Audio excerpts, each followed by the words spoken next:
to class. I hope that you guys had a wonderful weekend and you guys got to maybe get out and enjoy this beautiful weather outside, jump on your trampoline, swim in a pool. I don't know. What did you do? Okay, so today we're going to get started with our objectives. So we talked about our objectives being a big plan. So we need to know what our plan is for today. Our plan is we need to be able to describe characters. And today I am going to be reading a really fun book about silent letters, like the magic E. Aha! It's called Silent Letters Loud and Clear. Okay, so that's what we have to do today. And then we're also going to be able to decode multisyllabic words. Let's get started with our multisyllabic words. A multisyllabic word means that it has more than one syllable. Let's do this. So let's look at this first word. The word is review. Let's clap it out. Review. Hands onto your chin. Review. How many did you guys hear? How many syllables? 2, me too. Now let's hear the first syllable, re. Or should we split that up? Probably between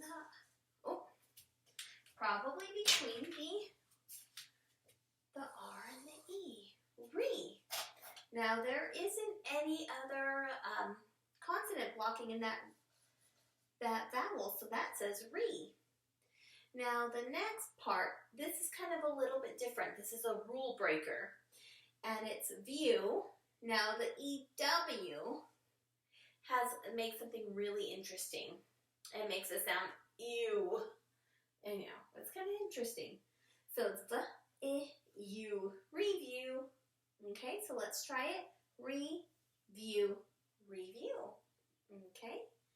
Now the next one has 2 syllables as well. Mistake. A mistake is an accident. Okay?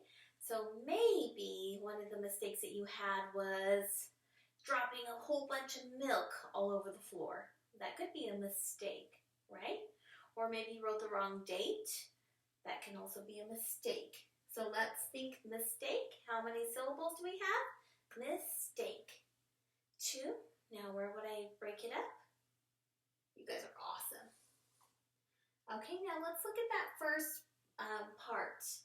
And we have our vowel. We always kind of have to underline our vowels. That's Miss Cuba's favorite thing to do. And that I is blocked in by an M and an S. So it says I. Is. Miss. Now, do you guys notice something cool about our next word? It has that magic E. You guys are totally right. And that A says its name. Let's see. And I cross that E out because it's silent.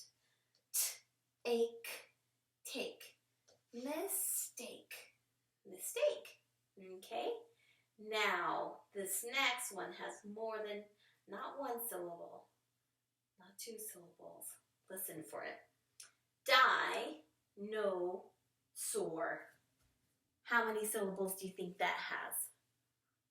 3 syllables, exactly. So let's listen to where we're going to split it up. Die, no, and sore. So I'm going to talk to you guys about the first 2 syllables, and we're going to go into this one. So the first one is die. Now, it is open because there's not another consonant blocking it in, so it says die. Now, the next one is no. Okay, is there any consonant blocking it in? No. No, no. So it's N-O. So die, no, sore. Now, this is just something that you guys are going to have to memorize. And the word, or it's S-A-U-R, is actually, it means a reptile, especially when we talk about the extinct one, okay, extinct ones. So again, it's just part of a word that you have to remember, and it does not follow any of the rules, okay? So we have review, mistake, and dinosaur, Okay, easy peasy, lemon squeezy. So did we do our word detective? Yep, check it off. Now we're going to go into our magic E. Now, I really wish that we all had these at our houses. Unfortunately, we do not. So what I'm going to do today is we're going to make words together. Does that sound like a plan? Now, let's look at our board. We do have a couple of sounds that are a little bit mixed up, and it's not a big deal. Someone did a really great job organizing this board. Okay, are you guys ready? Let's make the word tub. So the first thing we're going to have to do is first we tap it out. Tub. So, okay, perfect. So I know. Where's my U? Tub. Now I'm going to add something to change the word into tube. Do you know what that's going to be? That magic E. And remember that magic E is crossed out because it doesn't say anything. So let's sound it out. Tube, tube. Very good. And then our job is to spell it away. T, U, B, magic E goes down here. Okay, are you guys ready for the next word? Okay, cut. Okay, so go ahead and cut with your finger. Cut something up. Okay, let's sound it out. T, cut. Now let's make it k. Most words that start with a k or a C. Okay, so kind of keep that in mind when you're thinking about which k to use. The CK will never, ever, ever start at the beginning. This CK is always at the end of a word. Okay, so don't use that word. K, t, cut. Now, can we add a magic E? What word does that make? Cute. Wonderful job. Okay, now let's spell it away. C,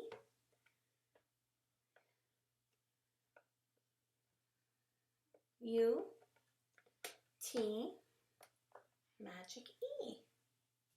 Okay? Now the next word we're going to do is, let's do, Okay, so the next word we're going to be making is flute. So it's f-u-t, flute. Okay, now remember, when we see that magic E, that U says its name, but sometimes with the U, it makes an ooh sound. So just kind of keep that in mind. Let me explain. So we have ooh, and then that U sometimes makes an ooh sound instead of that U. Okay? T. And there's that magic E. Okay? Ooh. Oh, let's flip it around the right way. Oh, we got a wild E. Ooh, oot. Flute. And a flute is something that you get to play with, right? And it's really loud and your parents love it. Easy peasy? Okay. Let's spell it away. F, L, U, T, and the magic E. Okay, now let's make the word mute. Okay, so it's the same thing. It has that, with that U, sometimes it makes an ooh sound. So it's U, T. So what are we missing to make it mute? Mute. Now that's when you turn the volume off of somebody, or a TV station, you turn the volume all the way down. Or when you're driving and you can't find something, you mute your radio station so you can concentrate better. Okay? Sound like a plan? You guys did such a wonderful job with your words. Okay, So the next thing that we're going to do is we are going to read our new story. Now, what's really cool about this book that I really love about it is it's all about silent letters, like our magic E. And the cool thing is about this book is, guess what they do? They do something really crazy, and it's such a fun story. So we're going to be working with this book today. It's called Silent Letters, Loud and Clear. Now here are our silent letters. Let's see what they do. And these are a couple of things when they say silent final E, like that magic E in face, or save, right?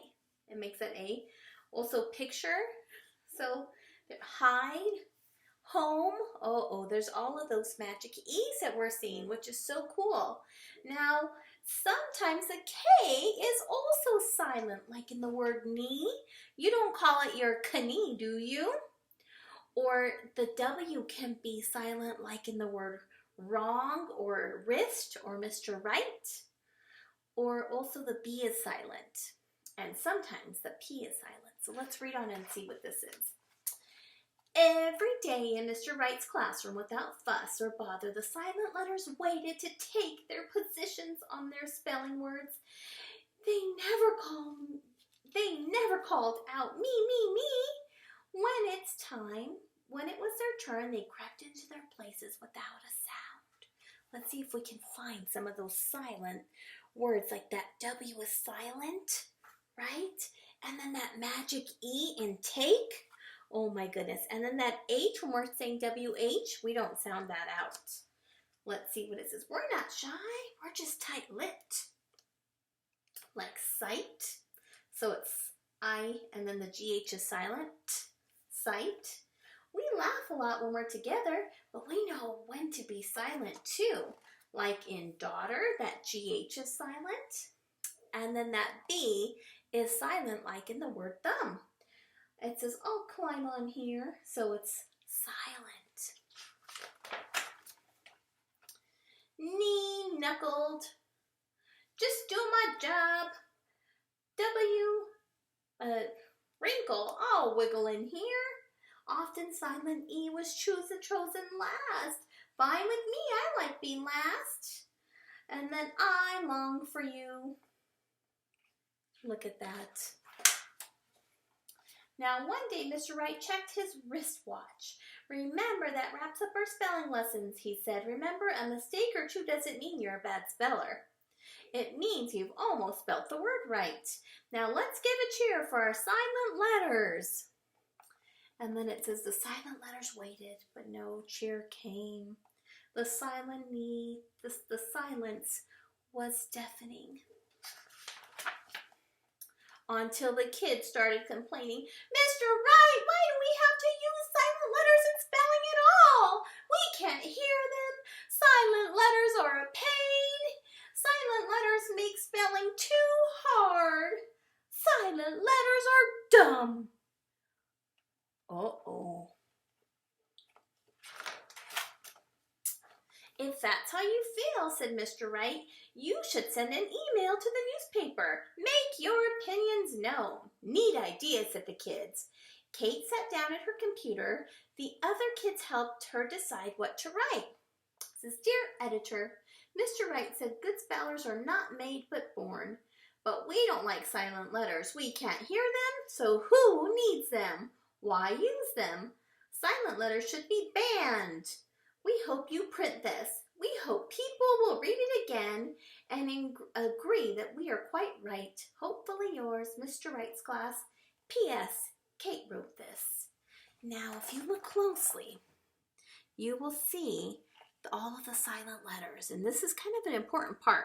So make sure that you're good word detective. And you can pause this so you can find those silent letters.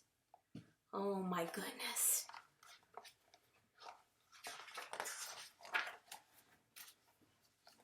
The silent letters were dumbfounded. Silent GH sighed. I thought we were important. I know we are, muttered Silent K. Now my stomach is in knots. Silent W wrung his hands. I'm a wreck. I feel wretched. I don't know how to feel, said Silent B. Numb. Silent E said, I'm at the end of my rope. Now look at that word, rope. That E makes that R, that O say O, so rope. Oh, what is going to happen? We're all in the same boat, groaned Silent A. Let's leave. The silent letters high-fived. Just before Kate pressed send, the silent letter sneaked out of the kids' email. Let's hide in the supply closet, said Silent E. We'll be safe. And out of sight, the silent GH, said the silent GH. We've got a flashlight. The silent letters nestled in their cave-like darkness. Now we're going to stop right here, and I will read the next part of the book for Wednesday's lesson, okay? But let's now move on to writing. Okay, we're to our writing section, and I want you to write 3 sentences, but we have to kind of go in order. And when we go into order, we use these things called time order words. And those are first, next, last, finally. So we can use first, okay? And we're going to write a sentence about how the silent letters felt. First, the silent letters felt. And now you're going to write your sentence. How did they feel at the beginning of the story? Now, good readers and good writers go back to the text. So let's go back to the beginning of the text, because that's what good readers and writers do. What they did at first, it looks like what they said. Kay said, just doing my job. I'll wriggle in here. Often silent letter E was chosen last. Fine with me. I like being last. And then he says, I long for you, because he's a long I, because it'll turn him into fine, right? So how did the silent letters feel? At first, the silent letters felt, and then you would say happy, or whatever adjectives you might want to use. Happy, because, you thought I was going to let you get away with it, huh? Because now you have to explain your thinking. You can't just say they were happy. They were happy because, and let's think of an example. She said, just doing my job, because Silent K was doing his job, because the silent E didn't mind being last. Okay, so you can use any of those examples here. Next, the silent letters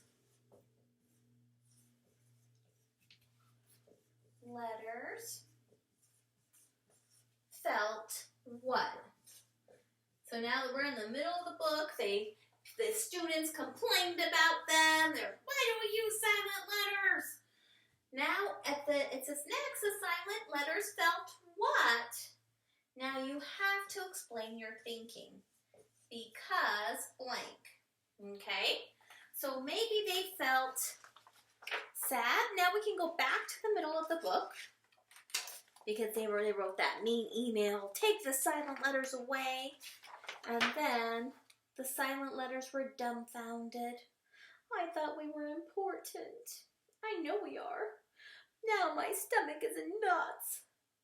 I'm a wreck. I feel wretched. I feel numb. And then she said she's at the end of her rope.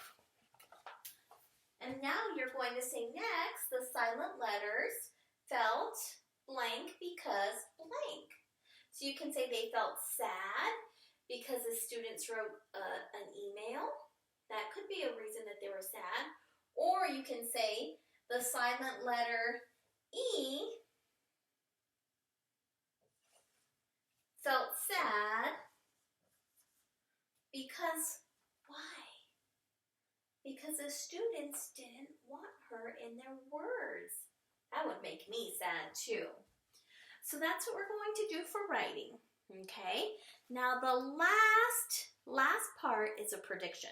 Now, this is why all readers and writers read. You have to predict what's going to happen next. Miss Cuba loves reading. I love going to Barnes and Nobles to read. I love it. It's my favorite thing to do. So the last part is to predict. You're going to take a good guess of what you think is going to happen next. The last thing we remember is all of the silent letters went out of that email and they went and hid in the closet. So you're going to predict. I predict that what will happen. I predict what? Now, good readers predict. And is it okay if your prediction isn't correct? Yeah, it's fine. Good, that's what happens. Even me as a reader, I'm reading a really great book, and I have this great prediction, or at least I thought I understood the book, and then there was a plot twist. I'm like, whoa, I didn't see that coming. Okay, so I'm going to put these sentence frames on Seesaw. Now, on Seesaw, when you get these frames, make sure you're looking at the first page, and on the left side there's that little T. That T is where you can type or put text, and then the next thing you can do is you can record yourself reading the sentences, and you can use my frames, or if not, you can just type your own thing. Okay? Happy reading, guys. Have a great day. I will see you guys, and we'll do another reading and finish this book on Wednesday. Bye.